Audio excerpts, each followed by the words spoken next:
ప్రభుత్వం ఏర్పడి సంవత్సరంన్నర కాలం పైన అవుతుంది. దగ్గర దగ్గర 2 సంవత్సరాలు.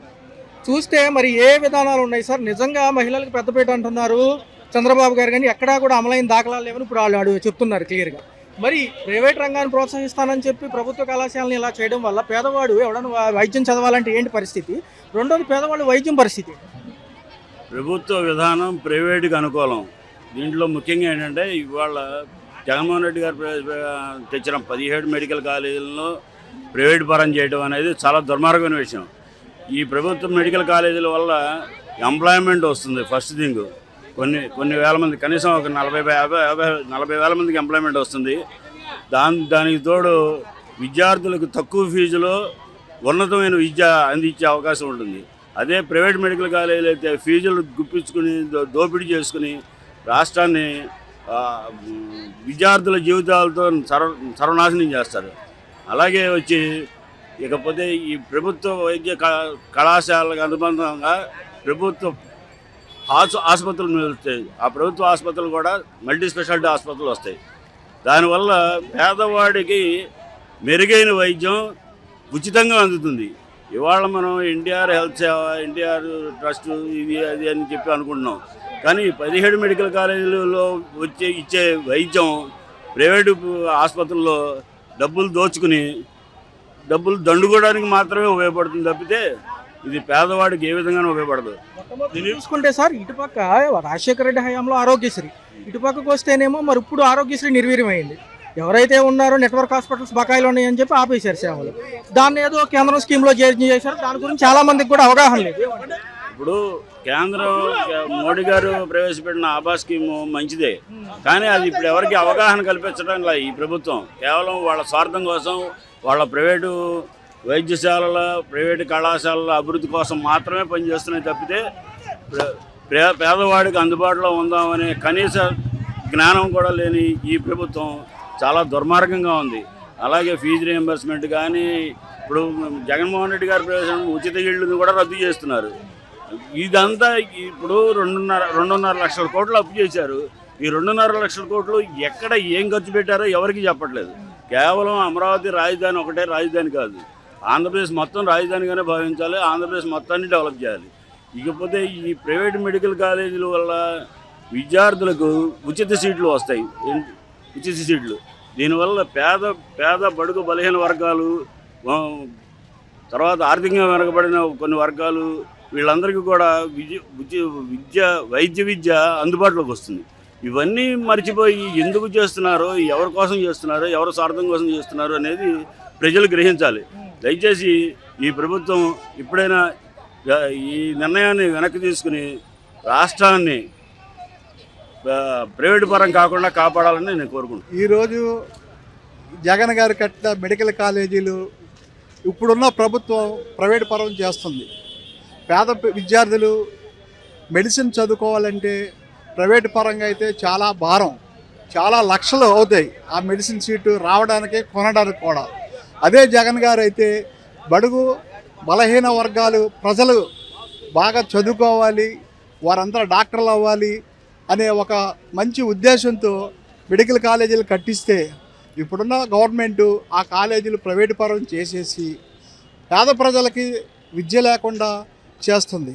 దీని నిమిత్తం ఈరోజు మేము మరి వైఎస్ఆర్ పార్టీ తరఫున మరి ధర్నా చేస్తున్నాం.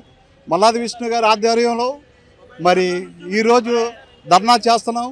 ఇదివరకు కూడా అనేకమైన ధర్నాలు చేశాం. ఇప్పటికైనా సరే మరి తెలుగుదేశం ప్రభుత్వం, కూటమి ప్రభుత్వం కళ్ళు తెరవాలి. ఈ మెడికల్ కాలేజీలని గవర్నమెంటే మరి ప్లాన్ చేసి నడపాలని నేను వైఎస్ఆర్ పార్టీ తరఫున కోరుకుంటున్నా. Nagabhushanam, కస్టర్ number 1 secretary, Vijayawada central. చూసుకుంటే మరి ఆరోగ్యశ్రీ నిర్వీర్యం అయింది. నెట్వర్క్ హాస్పిటల్ అప్పట్లోనే బకాయిలు ఉన్నాయని చెప్పి ఆపేయడం జరిగింది. కేంద్రానికి దీన్ని అనుసంధానం చేస్తాము, 5 లక్షల వరకు లిమిట్ అన్నారు. అసలు నిజంగా కేంద్రం ఇచ్చిన స్కీమ్కి దీన్ని కలపడం వల్ల అసలు ఎంతవరకు అవగాహన ఉంది ప్రజలకి కేంద్రంలో ఈ వైద్యం అనేది? ఈ వైద్యం అనేది వైఎస్ఆర్ కాంగ్రెస్ పార్టీలో మరి జగన్మోహన్ రెడ్డి గారి సీఎంగా ఉన్నప్పుడు మరి సక్రమంగా జరిగింది. అయితే ఈరోజు నాడు ఈ తెలుగుదేశం ప్రభుత్వం, కూటమి ప్రభుత్వం కలిసి ఆ కార్యక్రమాలన్నింటినీ నిలిపివేశారు. అదేమిటానంటే బడ్జెట్ లేదు, డబ్బులు లేవు అనే ఒక ముసల కన్నీరు కారుస్తూ ఈ ప్రభుత్వం మరి అలాగ ఆలాపన చేస్తుంది. అది కాదు, మెరుగైన వైద్యం అందరికీ అందించాలి. మరి వైఎస్ రాజశేఖర రెడ్డి గారు ఉన్నప్పుడు అనేకమైన పథకాలు పెట్టినప్పుడు మరి వాళ్ళు 108 అనే దాన్ని ఆపేసి ఆ ప్రభుత్వం వచ్చిన తర్వాత ఆ వ్యాన్లన్నీ మూలన పడిపోయినాయి. తర్వాత మళ్ళీ జగన్ గారు వచ్చి వాటిని అన్నిటిని లైన్లో పెట్టి ప్రజల దగ్గరికే మరి డాక్టర్లు వెళ్ళి వారు వైద్యాలు చేస్తూ అనేకమైన క్యాంపులు మేము చేస్తున్నాం. అది కాకుండా జగన్మోహన్ రెడ్డి గారు ఫ్యామిలీ డాక్టర్ అని ఒక కొత్త స్కీమ్ ఒకటి అటు చిత్తూరు జిల్లాలో పెట్టారు. అది కూడా ఎవరైనా పెద్దవాళ్ళు అనారోగ్యంగా ఉంటే డాక్టర్ ఇంటికెళ్ళి మరి వాళ్ళకి వైద్యం అందించిన రోజులు మరి మనకు ఎన్నో ఉన్నాయి.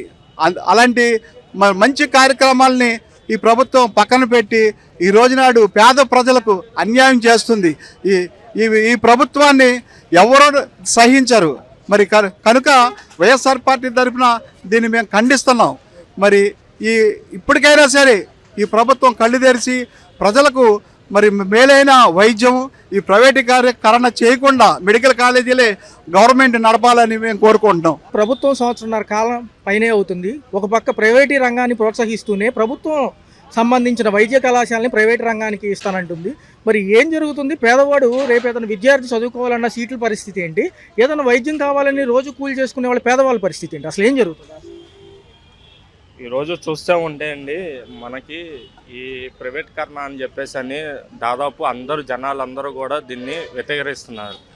ఎందువల్ల అంటే కొద్దిగా పేద కుటుంబం నుండి వచ్చినోడు ఎవరైనా చదువుకోవాలంటే చాలా ఇబ్బంది పడుతున్నారు. ఇప్పుడు అదే చూసుకుంటే మనం గవర్నమెంట్ హాస్పిటల్కి వెళ్ళినా కూడా సరైన ట్రీట్మెంట్ లేదు, సరైన ఇది లేదు, ఏమీ లేదు.